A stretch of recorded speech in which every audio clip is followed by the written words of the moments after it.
on GoSuffolkRams.com. From Boston, Massachusetts, welcome to Suffolk Sounds, the official show for Suffolk University Athletics. Hello and welcome to Suffolk Sounds. My name is Cameron Brennan, and you can follow me on Twitter at Cam_Brennan1. That's CAM_BRENNAN1. And that's how you can find me and interact with me on social media.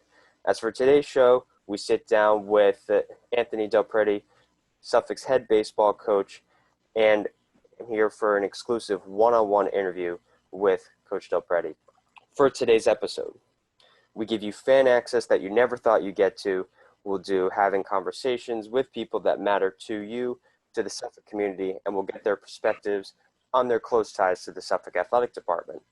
Now, with that being said, let's get back to Coach Del Prete. Del Prete has a long connection with Suffolk dating back to his time on the baseball diamond for the Rams, going on to serve multiple positions with the Suffolk Athletic Department, including graduate assistant, sports information director, assistant baseball coach, associate baseball coach, and now serving as head baseball coach and associate director of athletics. Today we're going to talk about his progression through the athletic department and reflect on the success of Suffolk baseball and what awaits the Rams in the CCC in the upcoming season. And now this interview starts. Coach Del Prete, welcome to the show. Thank you for being a guest on the Suffolk Sounds podcast. Well, thanks for having me, Cam. It's good to see you. I think the last time I saw you in person, we were celebrating one of your birthdays down in Florida when you came to travel with us on the spring trip. So it's been a long time. How's everything going? Things are going great, and I won't forget that birthday celebration either, especially since it was 3 months early, too. I really appreciated that. All right. Well, I'm glad you enjoyed it. I think the guys on the team enjoyed celebrating an early birthday for you, too. Yeah, exactly. Speaking of dating back to Florida as a kind of routine, the season stopped kind of all of a sudden, and we were kind of forced into quarantine and forced into social distancing. So want to get to know over these past couple months during the summer, what were some of your quarantine activities or quarantine routine? Did you pick up a new skill? Did you learn some new cooking or anything in particular? Yeah, it's been an interesting, 6 months. A lot of Food Network. So I feel like I'm officially a middle-aged man because now I'm a huge Guy Fieri fan. It's just been interesting times, certainly. A lot of walks with the dog on the beach at night. My fiance and I are actually scheduled to get married next month on October 17th. So we've been kind of going through the process of having to cancel one event and now trying to plan another event.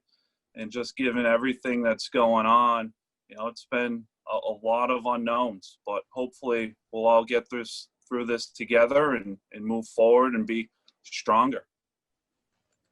Absolutely. And I think before we went into quarantine, there was a little bit of a highlight moment. The season obviously ended way sooner than it should have, but the final game and final action for Suffolk baseball was a walk-off 2-1 victory of your Sinus of Pennsylvania, including senior Tim Brigham hitting a bases-loaded single to bring in the game-winning run. That must have been a great moment, even though it was a tough situation not only for the team but for everyone involved in athletics. Yeah, I mean, it was certainly an interesting trip, given the circumstances. By the middle half of the trip, it seemed like every day you were going to the field with a lot of questions on, are we going to be able to play today? Is this going to be our last game?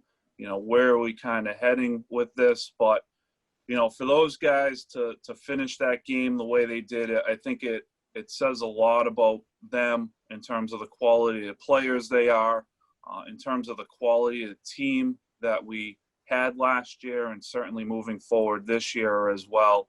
It was a great moment. Unfortunately, the season, ended prematurely and probably too short. I think we had a lot of good baseball ahead of us. But moving forward, we'll see what 2021 brings us. Absolutely. And before we get to what 2021 will bring us, I want to touch on maybe your path to where you are now, because it's definitely one that's embedded within Suffolk and the Suffolk baseball program overall. and we might have touched on it a little bit in the intro that I was going through, but starting off and graduating in 2004, applying your trade on the mound and having great success on the mound as well, and then serving many other positions within the athletic department, starting out as a graduate assistant, getting your master's degree in 2008, and then serving as an assistant baseball coach. 2014, taking over the role as associate head coach, and that season winning an ECAC championship.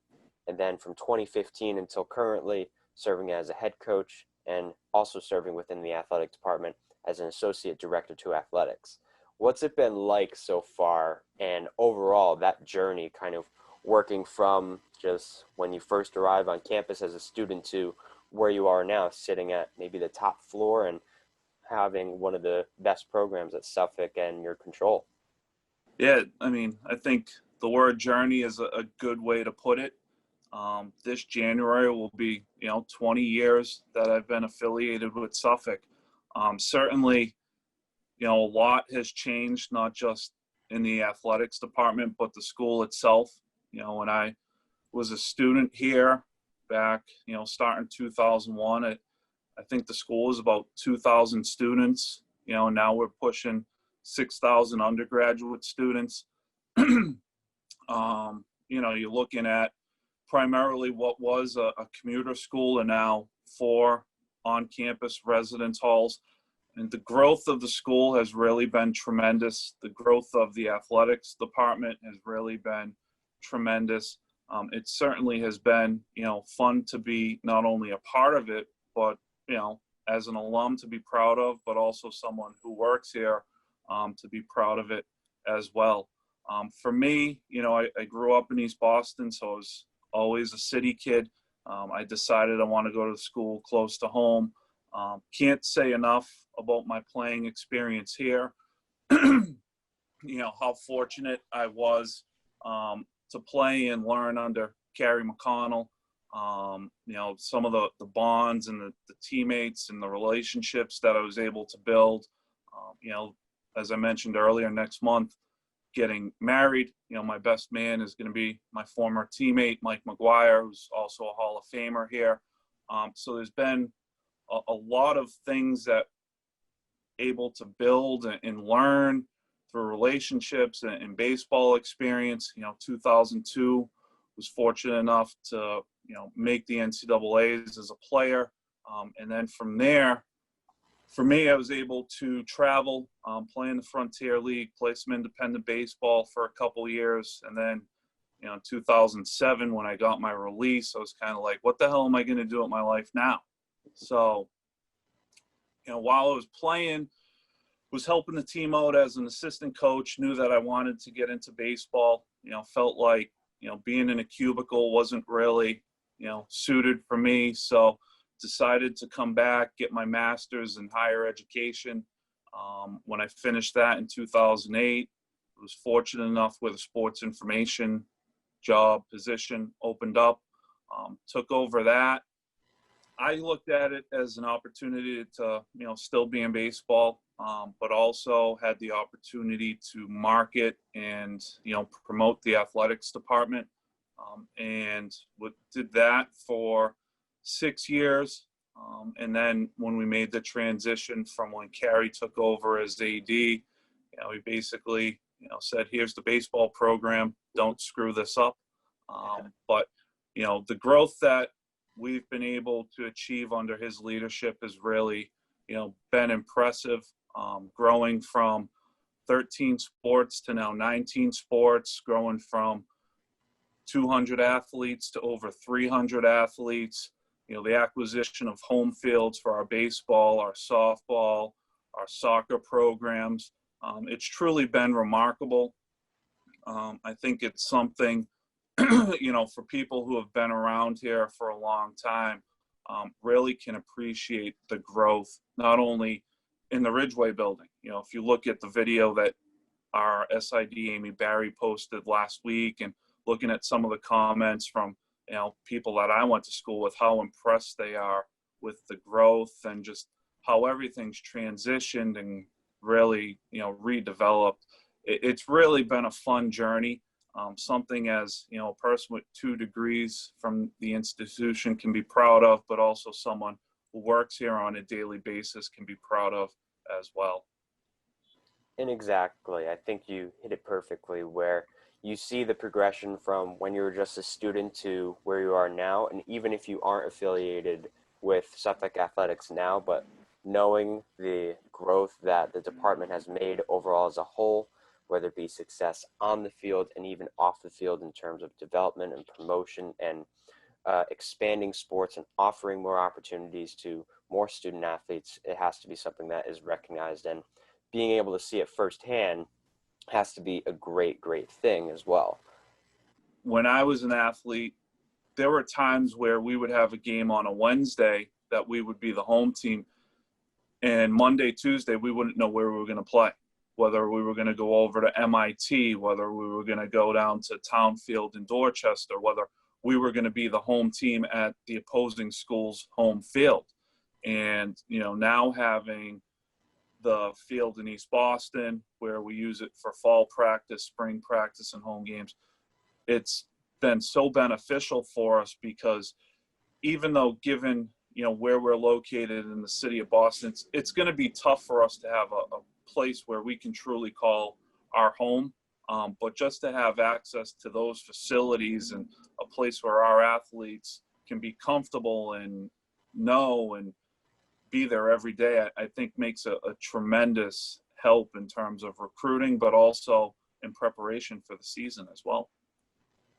Absolutely. And especially when transitioning to the season as well, having many seasons under your belt as an assistant coach, associate head coach, current head coach as well, there's been a lot of success within the program. And you mentioned Karen McConnell, who had great success with the program, and you were able to carry on that tradition. And what do you think and how does it feel to keep that success going where you're able to carry the torch of Suffolk's success within baseball overall?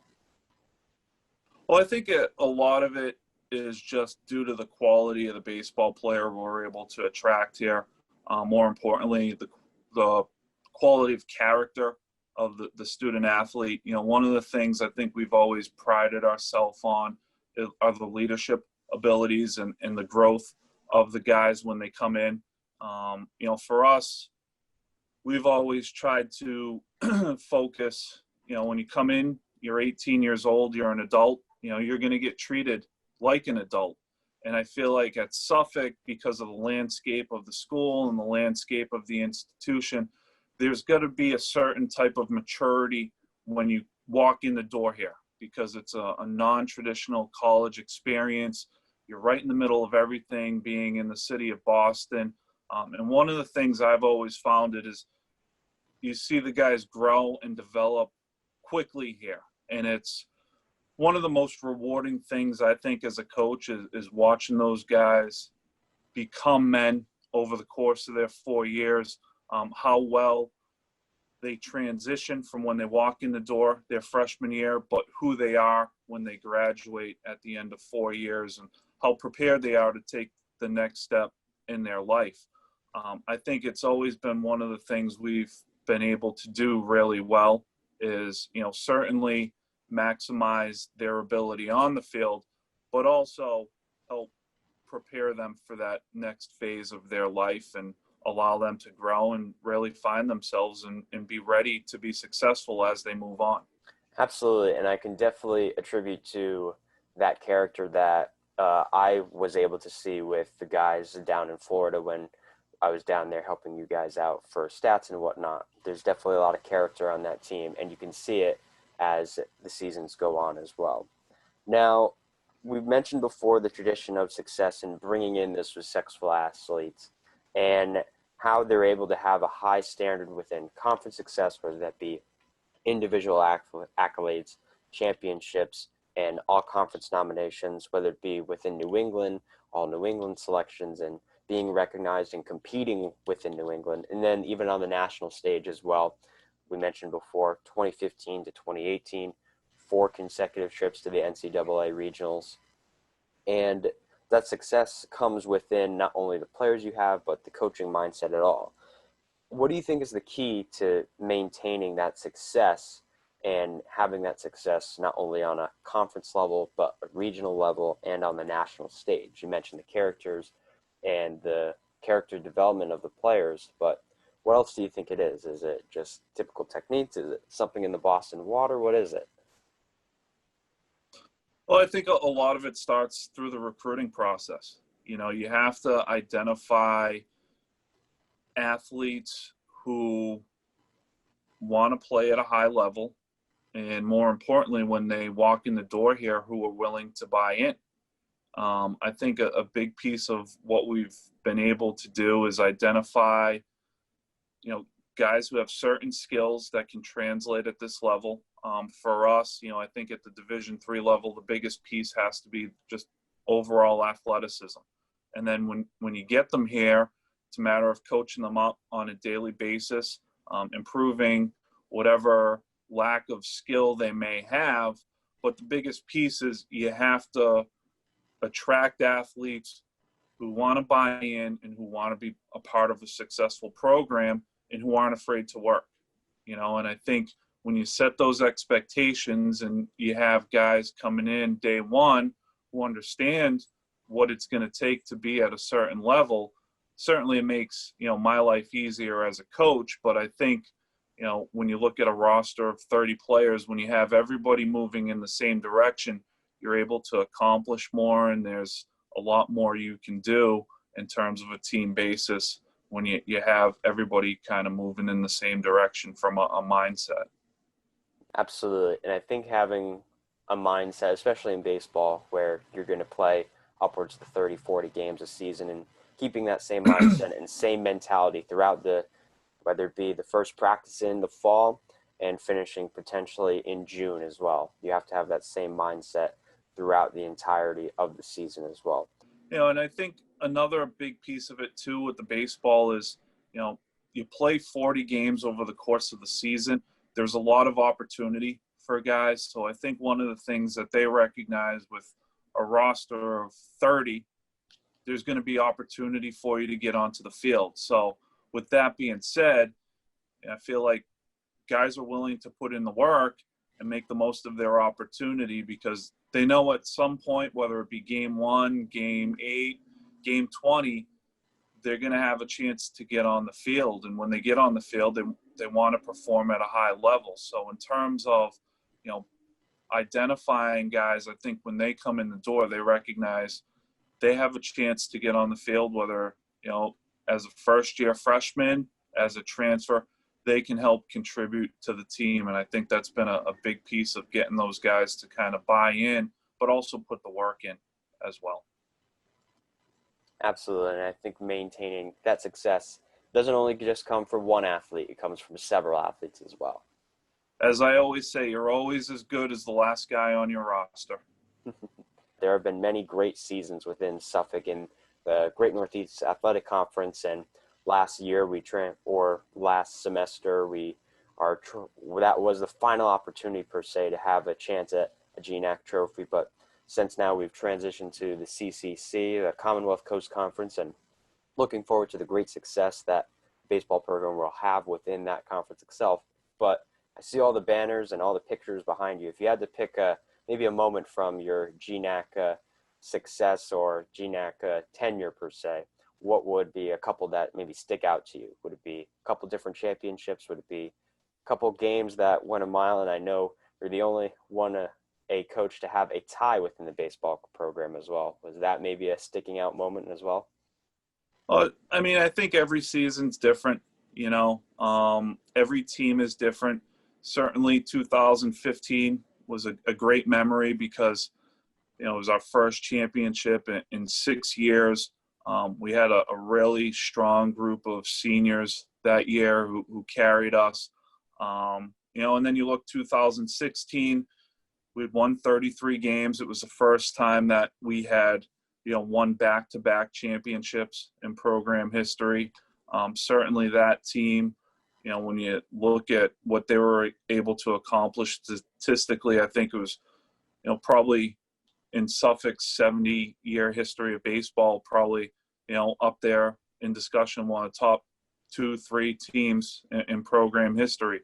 2017, you had a really good group of seniors again, guys who, you know, really just kind of pushed their way through another tournament. And then 2018, our last one, you know, that was rewarding because we were off to such a poor start in the season. I think at one point we were 4-13. And then when we had won the championship, we were 21-17. So we had a really bad March, and guys didn't get down. You know, guys kept competing throughout the season and were able to accomplish something. So every year is different. Every season's different. You know, we had a win against UMass Boston when they were the #1 team in the country. Individually, you know, we've had a lot of good success. You know, you look at Brady Chant, what he was able to do over the course of his 4 years. Matt Brenner, Chucky Gibson, you know, the season he had in 2017, I would put up against any pitcher in Suffolk history. I mean, he was just dominant in the way he was able to carry us. So there's been a lot of good memories from an individual standpoint, from a team standpoint. Every year is different, you know, and I think one of the nice things about baseball is we play so much. You're allowed to create a lot of different memories. And the season is so long, you know. When you go to Florida in the beginning of March, you know, by the time you hit early April, sometimes it feels like it was 6-7 months ago, when in reality it was, you know, 2-3 weeks prior. But the season is just so long, and there's so much opportunity there for guys. And, you know, again, going back to, you know, what we were talking about earlier, I think having 30 guys all buying in with the same goals and all that, it makes the season fun and enjoyable, you know, and you're allowed to create a lot of relationships and a lot of memories. And certainly winning is a lot more fun. And we've been able, you know, to win at a good rate. But I think, you know, every game, every week, every month, every season is a different opportunity, and, you know, has a different feel to it. Absolutely. And I think it's terrible to ask a coach your favorite memory, because there's always so many, but I appreciate you going through those years and whatnot and saying how each one always has several memories that you can't just put one on top of the other. But with GNAC now in the rearview mirror almost, we look forward to the CCC, which has a lot of great regional competition. And I just wanted to ask, what are some things you're look forward to when you do step on the field for the first time in a CCC conference match, or even taking on a CCC opponent? What are some things you're looking forward to? I think the biggest thing for us is going to be the consistency and the level of play. Certainly we're familiar with a lot of the programs in the CCC, and having played them, you know, in non-conference games, you know, throughout, you know, the past decade or so. But I think that the biggest piece of it is when you look at the quality of programs, Salve Regina, Western New England, Endicott, Roger Williams, you know, Curry, Nichols, a lot of good baseball there. Wentworth, we had played a couple years ago, had 2 really good games down in Florida. We were slated to play Gordon last year up north, but weren't able, you know, to get that game in, obviously.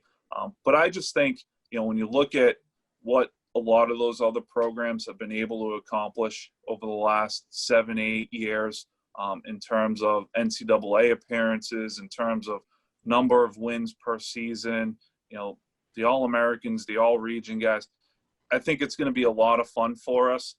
I just think that the quality of opponent is going to be, you know, big step up for us. And hopefully, you know, our guys will raise their game as well and will become better for it. Absolutely. And I think that when that time does come, it will be an exciting day for not only the individual players themselves, but for the Suffolk program in general. Coach, I really appreciate you sitting down with me and joining us for the show. We really appreciate you sitting down with us. Oh, well, thanks for having me, Cam. It's been great catching up with you. And always good to see you. Now, do those shirts behind you fit, or are they too big for you? I think I have to run them through the washer just to get them down to my size, but I am wearing my Suffolk baseball shirt. Had to wear it for the occasion, so I do appreciate that. But again, thank you for not only joining us but joking with me, Coach. Very good. Well, the shirt looks good on you. Thank you, I appreciate it. Ram Nation, if you like what you heard on Suffolk Sounds, be sure to visit our website, GoSuffolkRams.com. That's GoSuffolk.com, where you can find all you need to know about Suffolk athletics. While you're there, be sure to follow the Rams on Facebook, Instagram, Twitter at the same name for an insider's look. Don't forget to subscribe, like, rate, leave a review on whatever platform you're listening to on the Suffolk Athletics official show. Send over your questions and who you'd like to hear from, whether it be a player or a coach or an administrator. And we'll be sure to have something new every single show. In fact, be sure to tune into our next episode when we talk to Suffolk women's hockey coach, Taylor Weisilk. Until then, I'm Cam Brennan, everybody. Talk to you soon, Rand Nation. This has been Suffolk Sounds. Don't forget to subscribe, like, rate, and review however you listen to your podcast.